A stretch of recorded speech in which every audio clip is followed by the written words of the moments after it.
سے بتائیے گا تھوڑا سا۔ عمران خان صاحب سے ملاقات بالکل ہوئی میری، اور ظاہر ہے کہ میں بطور وکیل گیا تھا، نہ میں کوئی بطور رشتہ دار گیا تھا، نہ میں کوئی پارٹی مین کے طور پہ کوئی پارٹی کے امور ڈسکس کرنے گیا تھا۔ اس لیے جب وہ کمرے میں سپرنٹینڈنٹ کے انہوں نے ایک پولیس والا بٹھا دیا، یا پولیس والا وردی تو اس کی تھی جہاں سے جو بھی تھا، باہر کے وہ بیٹھا، میں نے کہا کہ یہ کون ہے، ہو آر یو؟ کہتا سر میری ڈیوٹی ہے۔ میں نے کہا تمہاری ڈیوٹی؟ تو خان صاحب کہنے لگے میری تو بیگم کے ہوتے ہوئے بھی انہوں نے اس کو نہیں یہیں بٹھائے رکھا ہے، میں تو اپنی بیوی سے بھی جو ہے کوئی علیحدگی میں بات نہیں کر پایا کیونکہ یہ میرے سر پہ بیٹھا رہا۔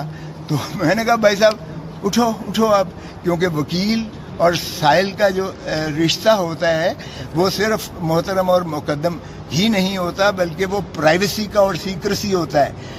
میرے ساتھ جو سائل بات کرے گا یا سائل کے ساتھ جو میں بات کروں گا بطور وکیل کے، وہ جس طرح آپ اپنے کسی چیز کی جو ہے آپ پر بندش ہے، جس طرح ڈاکٹر اور مریض کے رشتے کے درمیان بات چیت ہونا کی بندش ہے کہ وہ نہ کوئی پوچھ سکتا ہے نہ وہ خود ڈسکلوز کر سکتا ہے، کسی کو ڈسکلوز کر سکتا ہے۔ تو یہ تو پرائیویسی کے رشتے میں نے کہا تم اگر بیٹھتے ہو تو میں جا رہا ہوں، میں نے بات ہی نہیں کرنی ہے، اور میں جا کے سپریم کورٹ اور ہائی کورٹ میں کہہ دوں گا کہ اگر یہ ملاقات اس طرح سے کرنی ہے کہ فرشتے نے سر کے اوپر سوار ہو کر بیٹھنا ہے تو میں تو جا رہا ہوں، میں ملاقات نہیں کرتا۔ بلاؤ، میں نے کہا سپرنٹینڈنٹ کو تمہارے۔ سپرنٹینڈنٹ صاحب آگے، میں نے کہا بھائی صاحب یہ نہیں بیٹھے گا۔ پھر وہ سپرنٹینڈنٹ صاحب کسی اور سے پوچھنے گئے، کس سے پوچھنے گئے یہ مجھ سے پوچھیے بھی نہ، اور مجھے پتہ بھی نہیں ہے، اس لیے انہوں نے کس سے پوچھا، کس کی اجازت لی۔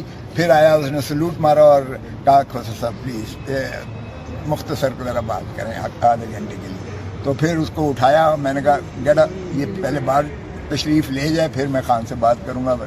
تو اس کے بعد ہماری باتیں ہوئی ہیں، باقی وہ ماشاءاللہ ہائی اسپرٹس میں ہیں، اس میں کوئی شک نہیں ہے کہ ڈاؤن ہوئے ہیں، ظاہر ہے 18 دن سے تو 15 دن سے تو جیل میں موجود تھے۔ اور نہیں سائیکولوجیکلی بہت اسٹرانگ ہے، ابھی بھی وہ ساروں کے برابر جو ہے ان کا سر لے گا، آپ فکر نہ کرو۔ اور جہاں تک تعلق ہے وہ اس کو صرف اپنی نہیں ہے پرواہ، بالکل اس کو عوام اور پاکستان کی، اس کو یہی ہے۔ آپ نے پوچھا داڑھی بڑی ہوئی تھی، 1-2 دن سے شیو نہیں کی تھی، باقی ان کا جو ہے واش روم ان کا کھلا ہے اللہ کے فضل سے۔ اور یہ شرم کی بات ہے کہ آپ جو ہے اس کو نہانے کے لیے بھی آپ نے پکچر بنانی ہوتی ہے، اور کچھ اور جو ہے اگر وہ انخلاء کے لیے جاتے ہیں تو بھی وہ اوپن ہے اور وہاں کیمرہ لگا ہوا ہے۔ یہ شرمناک ہے، وہاں کوئی بی کلاس ہے نہیں، بیٹر کلاس ہے نہیں اس جیل میں۔ سو ان کو جو ایک تنگ چھوٹے کمرے میں رکھا گیا ہے، حال ان کا وہی ہے۔ صاحب اگر سزا معطل نہ ہوئی تو آپ کیا کریں گے؟ نہیں، ہم 2 بجے سپریم کورٹ میں وہاں سے کرا لیں گے؟ نہیں، وہ تو جو عدالت فیصلہ کرے گی، میں کرا کیوں لوں گا؟ آپ کا خیال ہے کہ میرے بس میں؟ ہمارا کام کوشش کرنا ہے، ان کا کام انصاف دینا ہے۔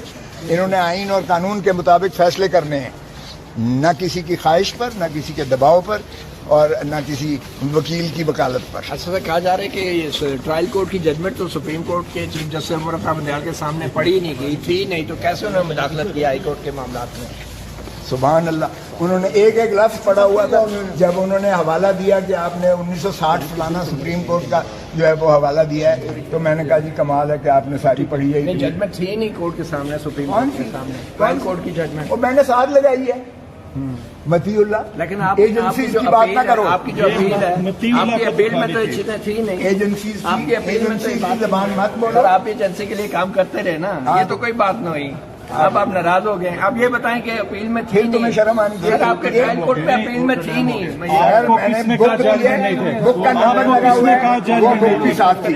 وہ ہائی کورٹ آپ غلط سوال کرتے ہیں۔ سپریم کورٹ میں میں نے بک کی تھی کہ جی اس کو جو ہے آپ ریلیف کو مولڈ کریں، نئے جو واقعات ہیں اور عوام ان کی روشنی میں۔